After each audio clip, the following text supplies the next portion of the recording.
弟兄姐妹平安，感谢赞美主。我们信主，我信主10几年，常常在教会跟小组当中听到不同的道，我也发现每一场道都渗透我的心。我也常常觉得在很多的功课上面有很大的成长的空间，有很多的功课需要我们不断的来学习。最近读到了约书亚记第14章的时候，有一个人他叫迦勒，大家知道迦勒是谁吗？迦勒跟随约书亚进入到迦南美地，征战了6、7年以后，他们打败了31个王。约书亚年纪老迈，迦勒以85岁高龄来到约书亚面前，来向他来祈求：约书亚，你可不可以把当年上帝应许给我的那块地赐给我？那块地叫希伯伦。当我之前读这段圣经的时候，我似乎会感觉到迦勒有一点居功自傲。45年前，你跟我一起，上帝派我们进到迦南美地去窥探那块地，我们2个人是唯一的那2个当年20岁以上还可以活下来的人，可以进到迦南美地的人。今天你做了 leader 了啊，能不能给我一点好处？可是我再次读到这段经文的时候，我发现迦勒的心智不是如此。迦勒在要希伯伦这块地的时候，那个地不是一块空的地，是有很多的敌人。因此迦勒向约书亚提出这个要求的时候，约书亚说好，我就给你，因为他们是犹大支派的。给了他之后，圣经上记载迦勒靠着神的应许赶出了迦纳族的3个族长，很多的敌人被他赶跑。弟兄姐妹，我看到这里的时候，我就在想，我们每一个信主的基督徒，我们都已经走到了神给我们的迦南美地，我们征战了很多年，我们赶出了31个族长或者是王，我们打败了，我们打了很多场的胜仗，可是圣经上记载还有很多未得之地。我们自己的个人的生命当中还有很多未得之地，就是上帝还有很多的地方是没有进入到我们那个里面。我们可能生命当中有31个地方被神管教了，被神恩待了，有神的纪念，有神的见证，是得胜的。可是可能还有78个，可能还有200个地方是没有被神对付的。我们可不可以带着这样的一个态度来朝见我们的神，像当年的迦勒一样？主，我要这个地方，不是这个地方容易，是你应许给我的，我要靠着你给我的力量来打下来。我的生命当中哪一个地方还是像迦勒当年的这样的一个应许？我们可以求神，摆在神的面前，求神突破给我们，或者是家人的信主，或者是我的工作、我的学业，或者我的不良的嗜好，或者是我的心思意念，或者是我某项的软弱，我身体上的病痛，或者是神给我的一个意向、一个呼召，可是我至今还没有任何的动作。可不可以把你的这个希伯伦交在神的手上，说主，这是你应许给我的，40年前应许给我的，我今天求主给我能力，我要拿到它，我要征战得胜。阿门。我们今天要讲的主题也是像当年的迦勒一样，他的应许，他的祷告已经蒙神垂听。好，我们一起来读今天的经文，路加福音1章5到13节。5到13节，我们一起来读。当犹太王希律的时候，亚比亚班里有一个祭司，名叫撒迦利亚，他妻子是亚伦的后人，名叫伊丽莎白。他们2人在神面前都是义人，遵行主的一切诫命礼仪，没有可指摘的，只是没有孩子，因为伊丽莎白不生育，2个人又年纪老迈了。撒迦利亚安次在神面前供祭司的职分，照祭司的规矩撤捐，得进主殿烧香。烧香的时候，众百姓在外面祷告，有主的使者站在香坛的右边向他显现。撒迦利亚看见，就惊慌害怕。天使对他说：“撒迦利亚，不要害怕，因为你的祈祷已经被听见了。你的妻子伊丽莎白要给你生一个儿子，你要给他起名叫约翰。”我们再读一下，从天使开始。天使对他说：“撒迦利亚，不要害怕，因为你的祈祷已经被听见了。你的妻子伊丽莎白要给你生一个儿子，你要给他起名叫约翰。”我们一起低头祷告。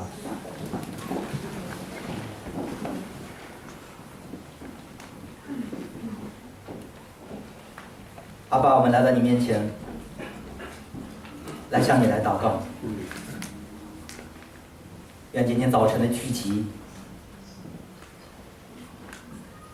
能够期待你荣耀的同在，你大能的同在，施恩给我们。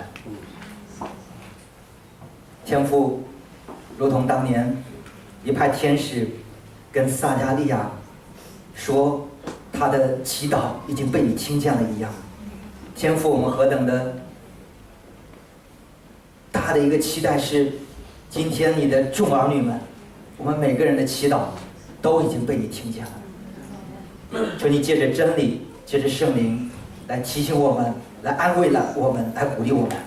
愿今天早晨充满了你的荣耀，充满了你的应许，充满了你的同在。谢谢天父，我们如此的祷告，奉耶稣基督的名求。我们一起在这段经文当中来有一些的解经的部分。我们看到路加福音第1章的第5节哈，当犹太王希律的时候，亚比亚班里有一个祭司名叫撒迦利亚，他妻子是亚伦的后人，名叫伊丽莎白哈。那我们很清楚的这一节经文当中，我们要来看撒迦利亚他原文的意思是神的纪念。撒迦利亚这个原文的意思居然是神的纪念。后人呢，原文是做女儿啊，她是亚伦的后人，所以我们就知道伊丽莎白是亚伦的后人，其实她是个祭司的家庭，她是一个祭司的家庭。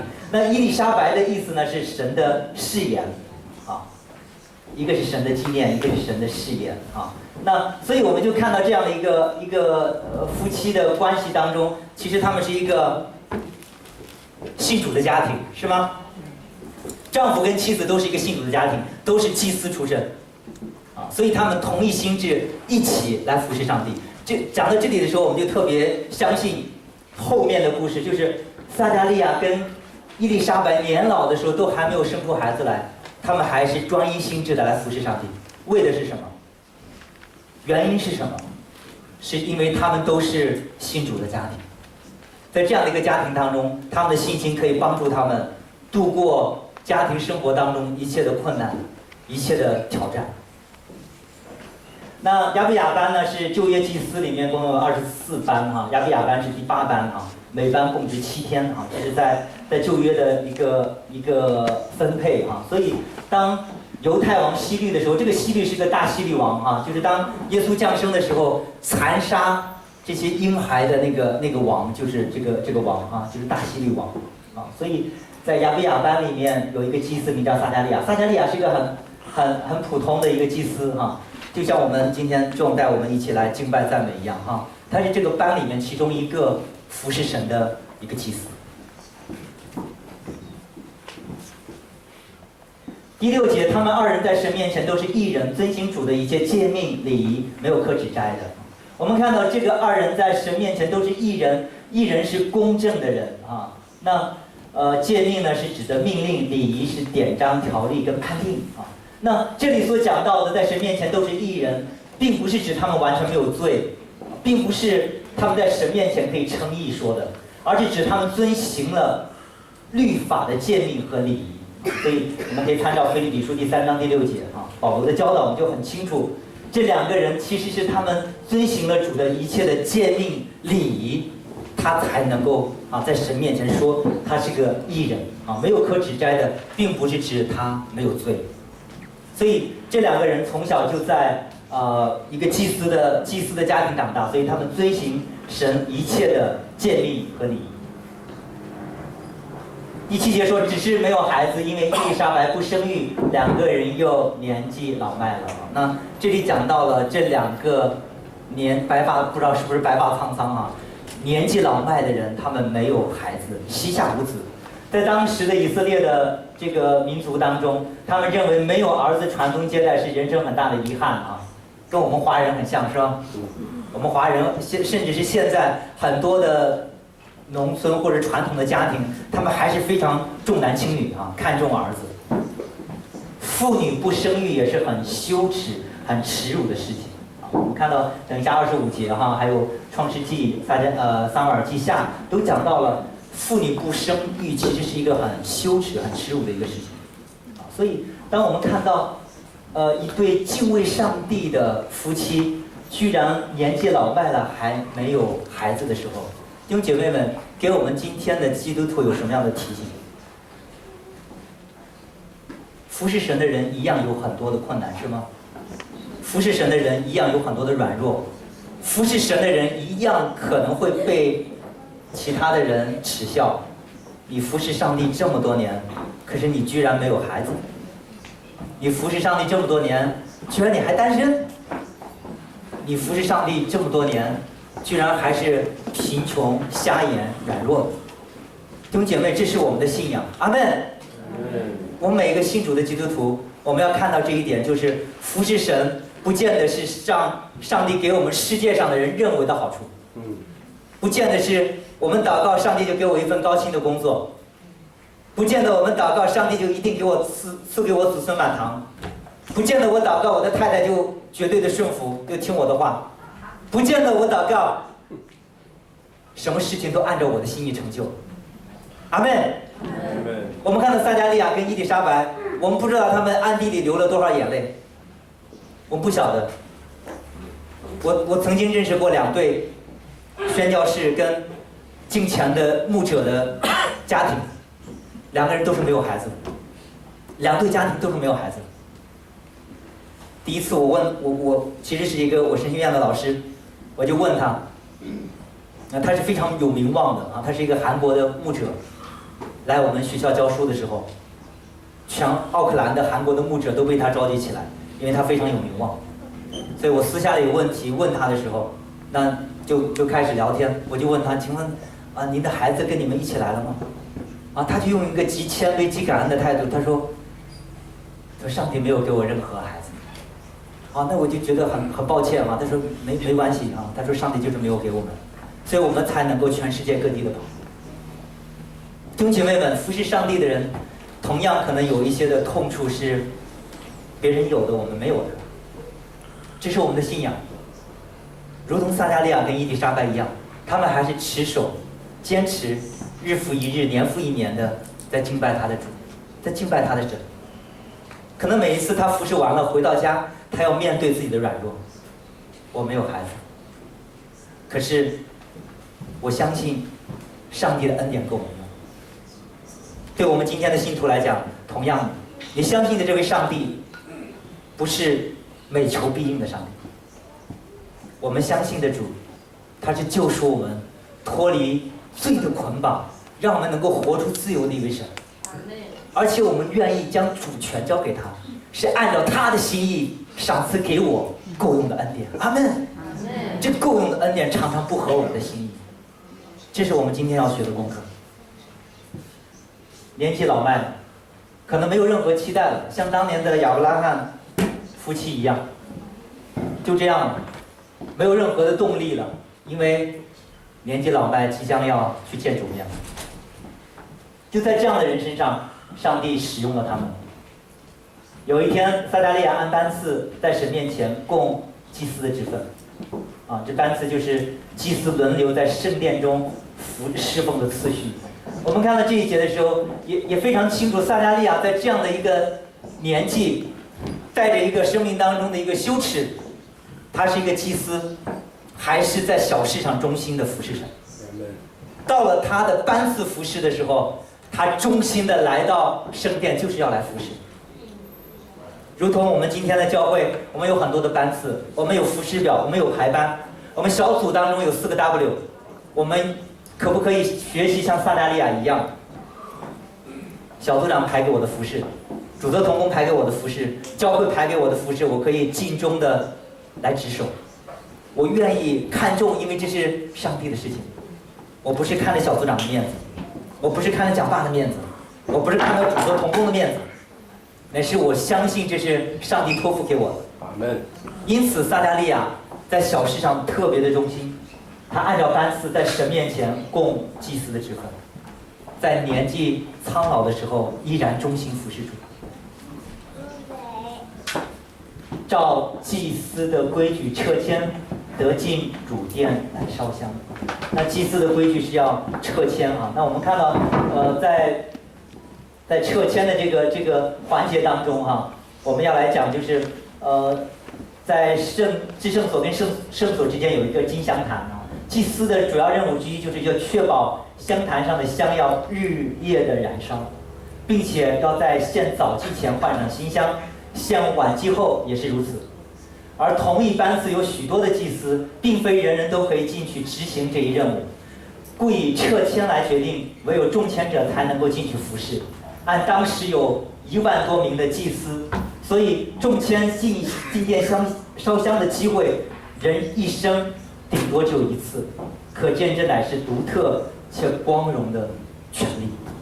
所以撒迦利亚按照规矩撤迁，得进主殿烧香，短短的这一句话，其实我们背后可以知道，这只可能一生就一次有这样的机会能够进到殿里面去服侍神，这是非常荣耀的一个权利啊！我们要看到这个香坛上的香要日夜的燃烧，要日夜的燃烧。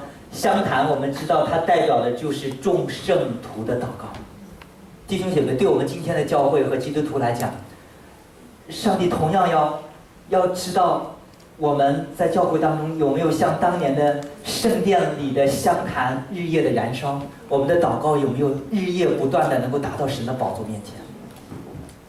众圣徒的祈祷可以像当年的香坛一样日夜的燃烧，日夜的祈祷祷告神，可以达到神的宝座面前。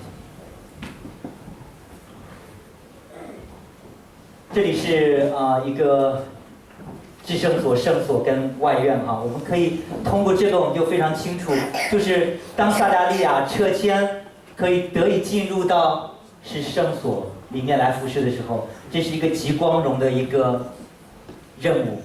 在圣所里面，他要处理的是在香坛上面的服侍，是要在献早祭之前跟献晚祭之后要换上新的香，让这个香在圣所当中日夜的可以燃烧。他也可以来服侍金灯台啊，来修剪这些金灯台，也要服侍放陈设饼的桌子。所以撒迦利亚在这个圣所当中的服侍，是每个祭司都非常非常盼望的极荣耀的一个服侍。那众人都在外面哈，在这个圣所以外在祷告，圣所以外祷告。那这是至圣所，至圣所撒迦利亚也不可以进去。至圣所只有谁可以进去？就大祭司1年1次才可以进去。只有大祭司1年1次才可以进到至圣所啊，所以我们就很清楚，这是撒迦利亚在经文当中他所服侍的场所。那这是一个极荣耀的一个时刻。那我在想，除此以外，撒迦利亚一生可能都在外院在服侍，他都在做这种祭坛、洗濯盆，杀了这个献祭的羊羔，然后洗濯，然后按照礼仪来焚烧在祭坛上面。他一生可能都在做这样的服侍，重复，一直在做这样的服侍，直到有一天他可以进到圣所里面服侍神。弟兄姐妹是很 boring 的，是吗？是很 boring。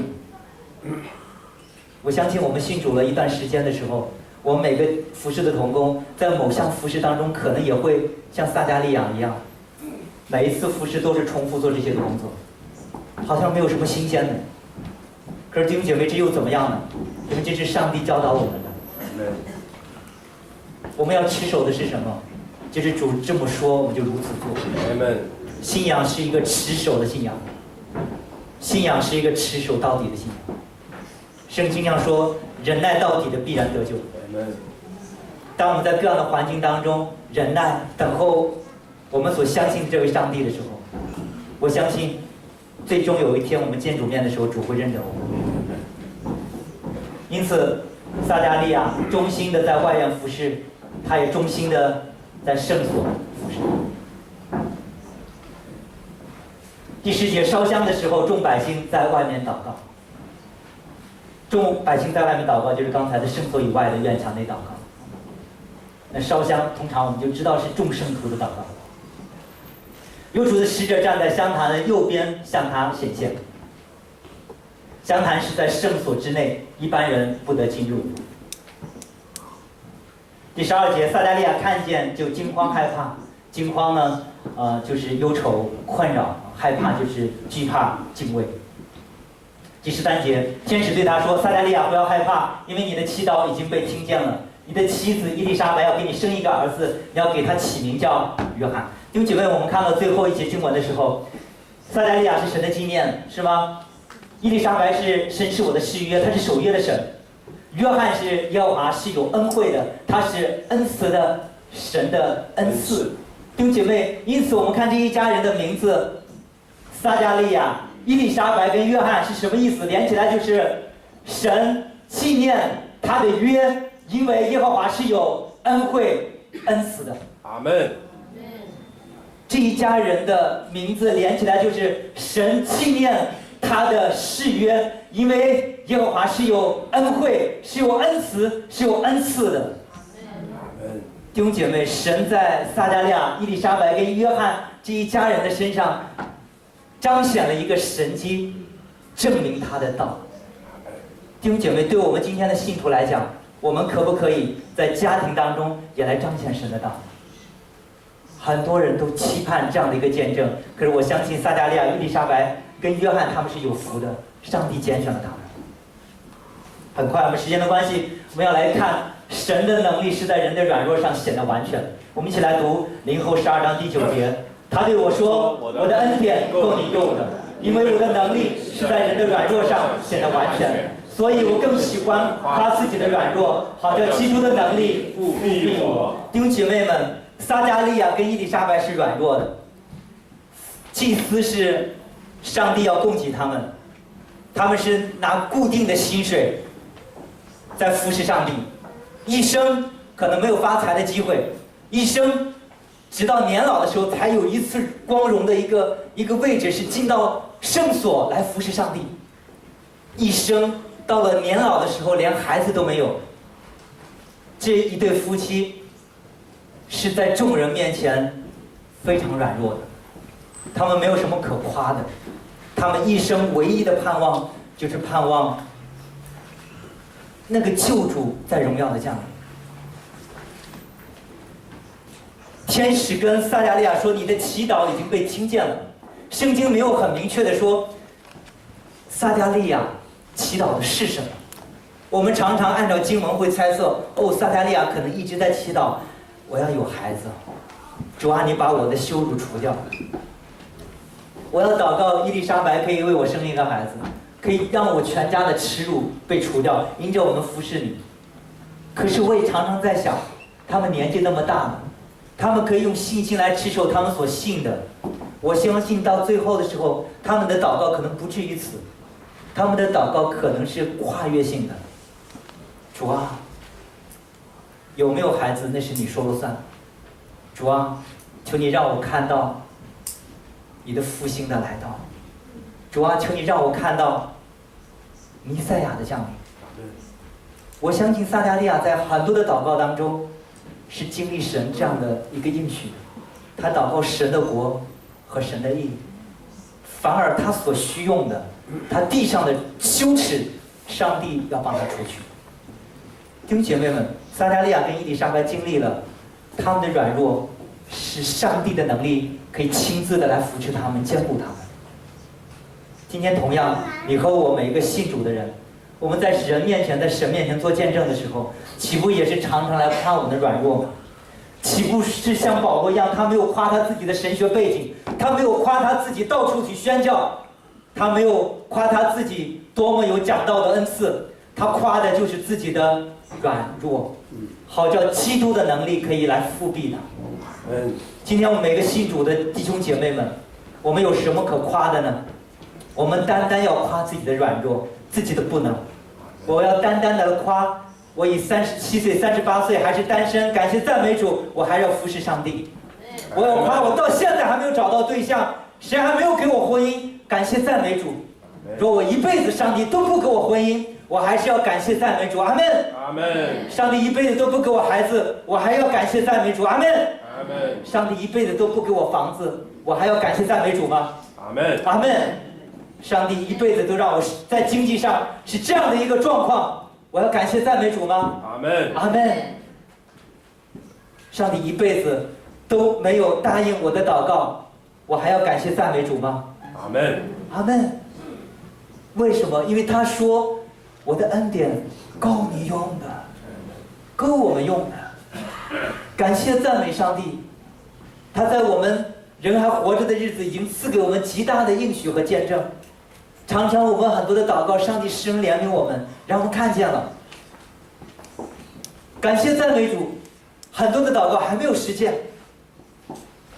感谢赞美主，我们所期待的，认为上帝有一天来的时候，我们所祷告的很多的事情都已经不重要了，都已经不重要了。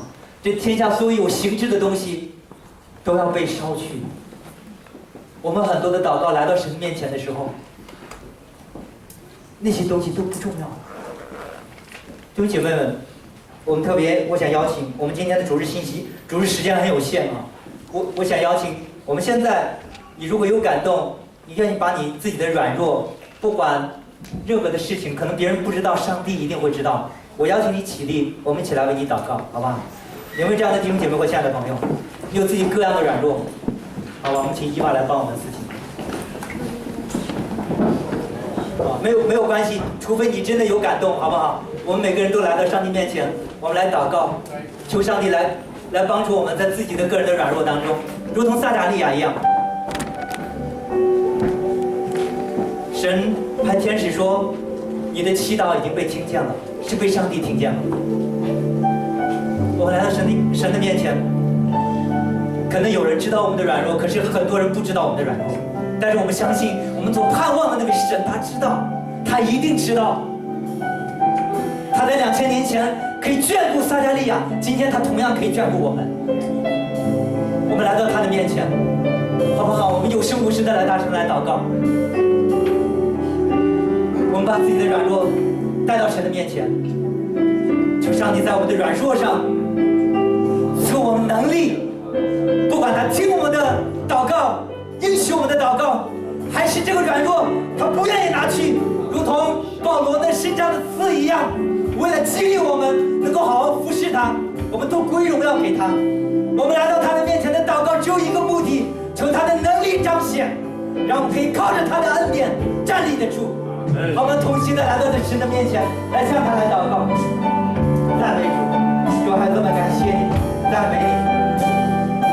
主，我们是软弱的，我们是贫穷的，我们是瞎眼。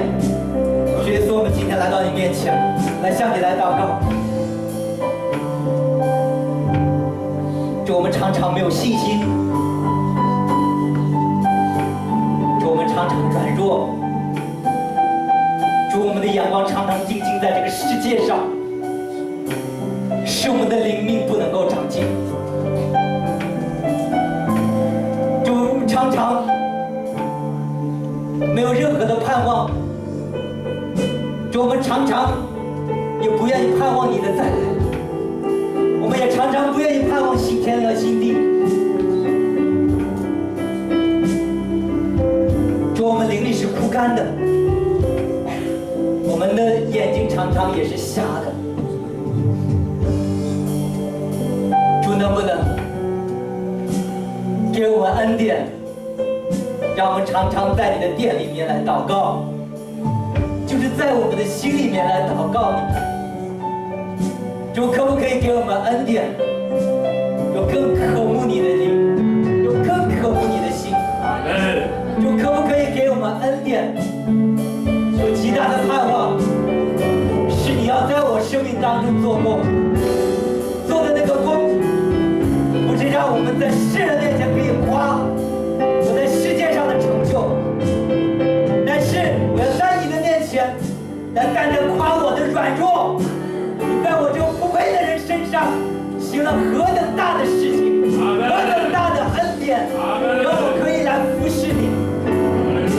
我赞美你，我要常常把我的软弱带在你的面前，来求告你，就把我的家人，把我的另一半，把我亲爱的母亲，把我亲爱的父亲，亲爱的哥哥姐姐弟弟妹妹和他们的家庭带在你的面前，来求告你，就求你赏赐这极美好的救恩给他们，让他们不但在今生有指望，让他们盼望那新天和新地。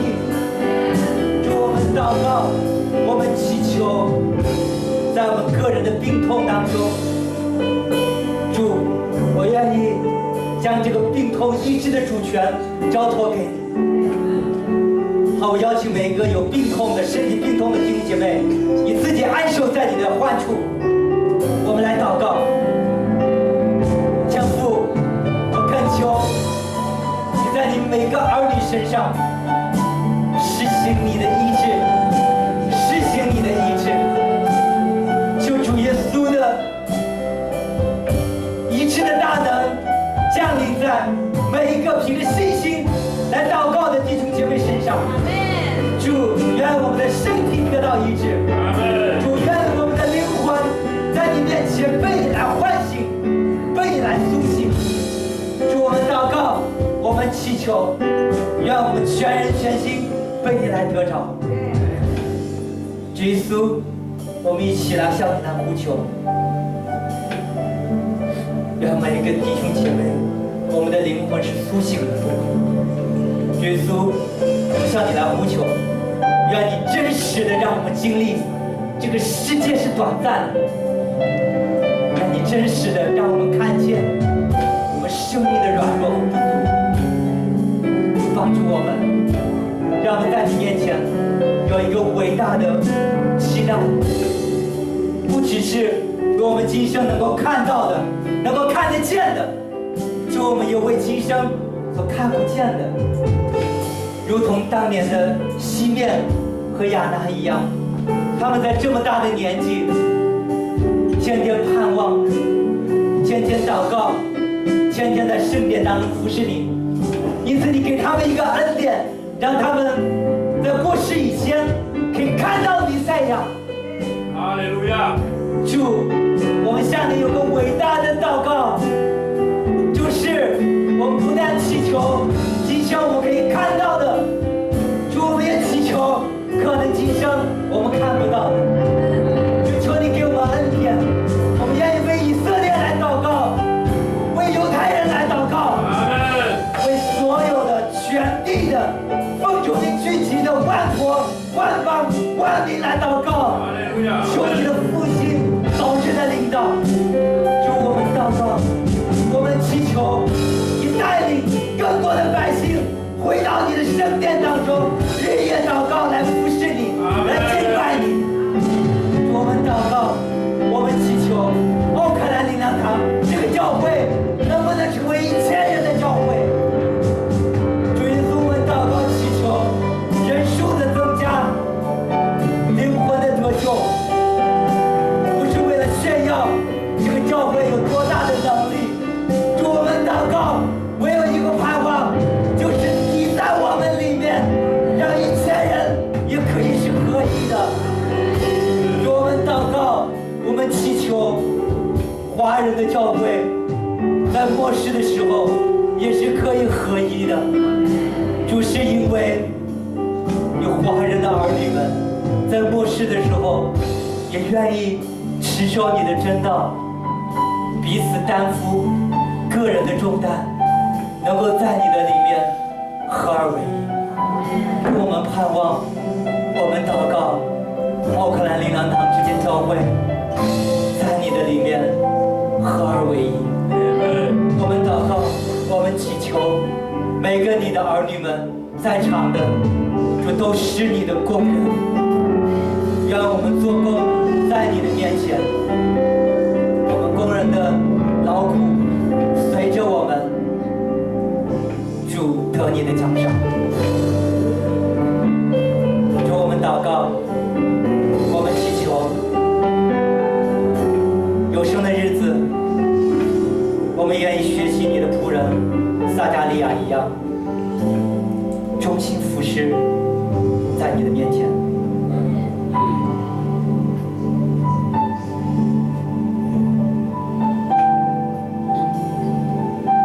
我邀请我们的弟兄姐妹继续的来祷告，继续的来祷告。我请问在场的新的朋友、慕道的朋友，你或许还不认识上帝，今天你有感动，我邀请你来认识上帝。成为基督徒不是那么简单的，有很多生命的功课要来对付，要知道自己是罪人，要知道自己是需要被拯救的。有没有这样有感动的亲爱的朋友？我邀请你举起你的手，我们要为你来做祝福的祷告。有没有这样亲爱的朋友？你想要来认识耶稣，你今天有感动想要来认识耶稣，我邀请你举起你的手。有这样亲爱的朋友吗？感谢主，感谢主。还有没有这样亲爱的朋友？还有没有这样亲爱的朋友？你想要来认识耶稣？感谢主，感谢主，感谢主，感谢主，感谢主，好不好？我们一起同心来祷告。今天是母亲节。我们有一个特别的祷告，来为在座的每一个母亲，来为我们每个人的母亲来祷告，不管他们是已经去世了，还是在地上，不管是已经信主的还是没信主。耶稣基督对我们的爱，在地上我们最能够诠释的，可能就是母亲对我们的爱。好吧，我们怀着一个感恩的心，我们一同来到神的面前，来为每个母亲来祷告。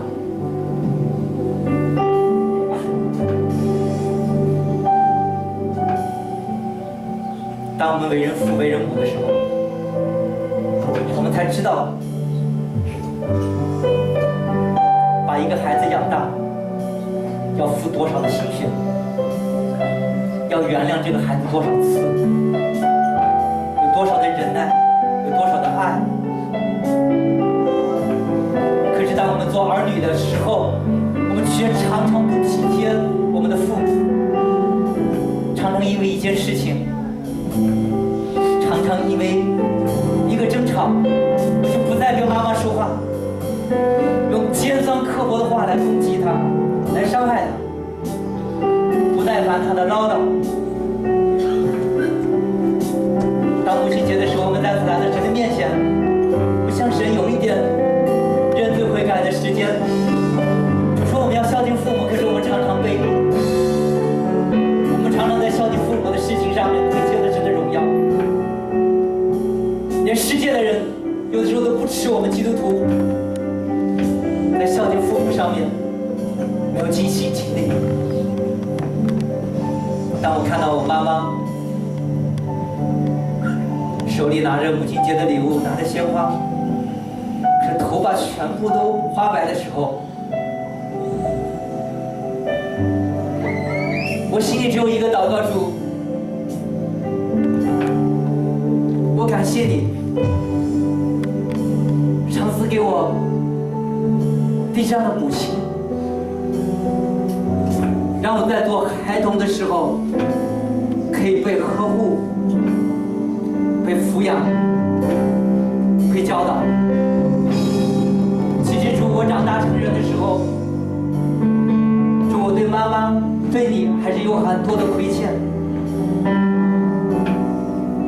主，虽然她现在已经信主了，可是主，我还是有很多的担心。我祷告，我祈求，让妈妈在有生之年可以活在你的恩典当中，因为我们每个信主的弟兄姐妹们，活每一天都要靠你的恩典，主求你让我们在场的每一个妈妈，我们每一个弟兄姐妹的妈妈们，在世上的时候都可以靠着你的恩典而活。主，我们祷告每一个还没信主的妈妈们，主，我们祈求你给我们更大的爱心。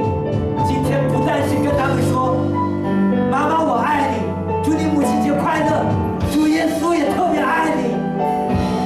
我邀请你跟我一起来接受主耶稣的爱，认自己在他的面前，享受在天国的福乐。